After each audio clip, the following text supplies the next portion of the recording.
સુરતમાં મનપાની મિલકત ઉપર બેનર્સ લગાવતા પહેલા સાવધાન। મનપાની મિલકત ઉપર બેનર્સ લગાવતા થશે કાર્યવાહી। મનપાની બેઠકમાં કમિશનરે અધિકારીઓનો ઉધડો લીધો। મંજૂરી વગર બેનર્સ લગાવનાર સામે કાર્યવાહીનો આદેશ આપ્યો।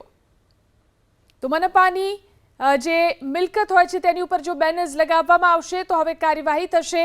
સુરતની અંદર મનપાની મિલકત પર બેનર્સ લગાવતા કાર્યવાહી કરવામાં આવશે। મનપાની બેઠકમાં કમિશનરે અધિકારીઓનો ઉધડો લીધો છે અને મંજૂરી વગર બેનર્સ લગાવનાર સામે કાર્યવાહીના આદેશ આપી દેવાયા છે। સુરતમાં મનપાની મિલકત ઉપર બેનર્સ લગાવતા પહેલા સાવધાન। મનપાની મિલકત ઉપર બેનર્સ લગાવતા થશે કાર્યવાહી। મનપાની બેઠકમાં કમિશનરે અધિકારીઓનો ઉધડો લીધો।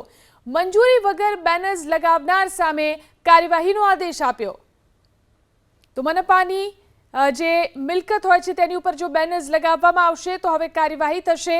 સુરતની અંદર મનપાની મિલકત પર બેનર્સ લગાવતા કાર્યવાહી કરવામાં આવશે। મનપાની બેઠકમાં કમિશનરે અધિકારીઓનો ઉધડો લીધો છે અને મંજૂરી વગર બેનર્સ લગાવનાર સામે કાર્યવાહીના આદેશ આપી દેવાયા છે।